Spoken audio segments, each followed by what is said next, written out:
Hi guys, this is Ashley back with another video. Before we get into the video, like, comment, and subscribe to the channel.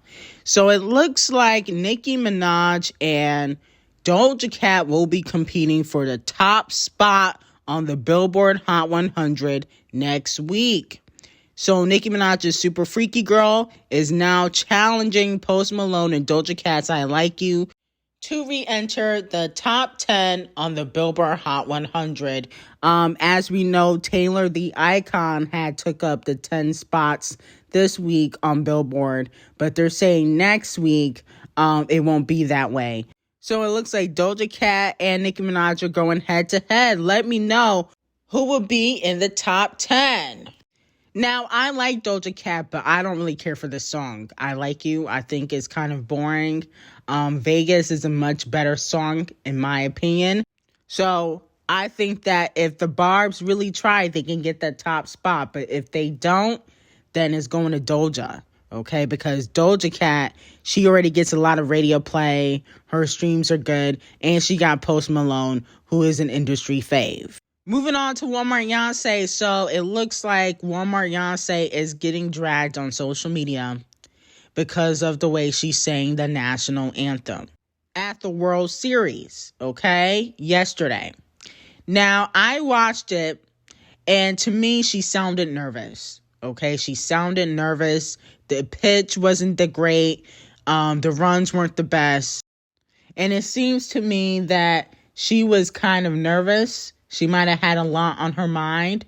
And then on top of that, I feel like, she was doing too much a little bit when it came to the national anthem. I think people should just keep it basic when it comes to songs like that. Because when you try to redo it and do all these runs, you can easily mess up. I think that Adele can do the national anthem, like with her eyes closed, and obviously Whitney Houston, the icon, the legend. But not everybody can do it really well. And, Chloe can sing. She can sing. But I just feel like sometimes when she sings live, I think she purposely overdoes it with the runs. But then you end up messing up when you do that. And so I feel like that's what happened with Walmart Beyoncé. She can still sing. And I'm sure that in the future, if she gets another chance to do the national anthem, I'm sure she will do much better, okay? Because it's just a learning experience. But like I said before, it just sounded like she was nervous. But, I think next time she'll do much better. I don't think it's that big of a deal. It's not like, she did it like Fergie. Fergie was probably the worst performance in history. But I do understand why people did not like it. I didn't like it either. And I think that next time she'll do a much better job. Because it's just a learning experience. You're not always going to have a good performance. Moving on to Off the Cheat. So Off the Cheat has an album that was supposed to come out 11/11. He announced it 3 days ago. Okay. He also had a Cardi B collaboration on the way, a Chloe Bailey collaboration on the way, and a few other people. Should Off the Cheat still release his album, or will it get pushed back?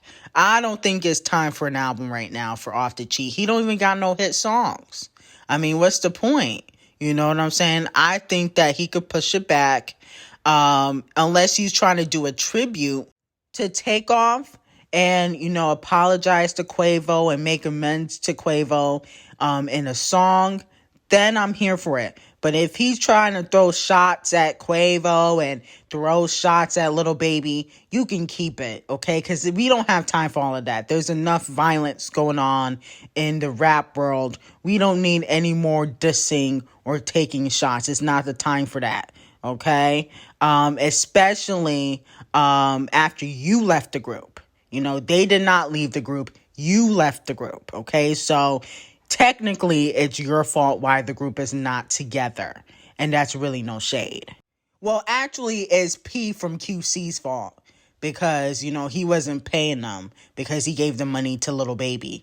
But that's another story. But still, Off the Cheat left, so. Moving on to the Queen Bee, it looks like she's working on a film.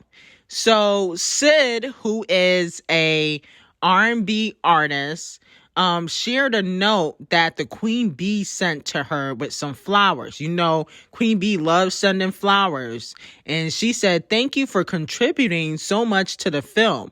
I'm looking at the footage and you're incredible. And let's not forget that we still don't got no music videos from Renaissance. So it looks like she might be working on a film currently with the Renaissance visuals. How you guys like that? I feel like that's a good idea. Just put them all out. You still got 2 months. If she tried to do this in 2023, I'm not going to be interested. I don't care about no visuals for a 6-month-old album, okay? I'd rather have nothing. But if she put it out by December of 2022, I'm here for it. And then I feel like she also should add a few remixes too. You might as well add a remix to some of the songs since you took so long.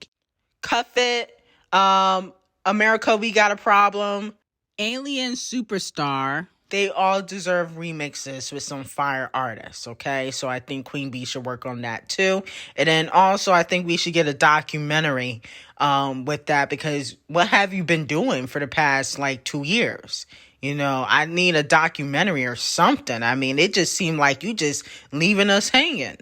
Moving on to Riri. So it looks like, based on these prediction pages, Rihanna is not going #1. Okay, it looks like Taylor the Icon will remain at #1, but she will debut at #2 on the Billboard Hot 100. Okay, now we still got a few days left, but based on these predictions, it don't look like she's going #1. And the thing is, she's getting more radio play than Taylor the Icon, but Taylor is getting more in streams. And no shade, but I have not streamed Rihanna's single since Friday. Okay, because I really wasn't impressed. It doesn't have any replay value, in my opinion, so I can understand why the streams are lower.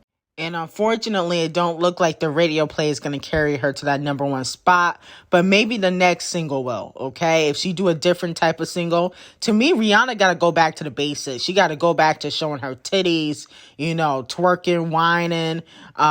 I think she need to go back to the basics. She got to go back to that era. You know, this conservative, I'm not going to be doing too much Rihanna. I don't think people really like that. I mean, we haven't heard from you in 6 years. You got to do something, okay? You need to go put on that blue shirt, show some titties, twerk, you know, make a reggae pop single, go get Drake, and come back and make a hit song. That's what she needs to do. And there's really no shade. Moving on to Saweetie and Quavo quickly. Should Saweetie and Quavo get back together? You know, some fans are hoping on social media that they will get back together and make amends.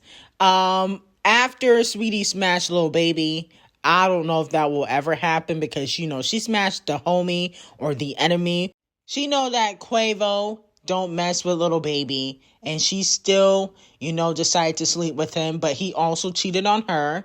So, you know, it was kind of like a tit for tat situation. But if she want to send her condolences, that's fine. I don't really see them really getting back together like that. You know what I'm saying? Because I feel like too much damage has been done. But fans are hoping that they get back together. So let me know how you guys feel about that. Go check out my Patreon. The link will be in the description box. We got some very good videos over there, some exclusive videos over there. And I will see you guys in the next video. Like, comment, and subscribe to the channel. And have an amazing day.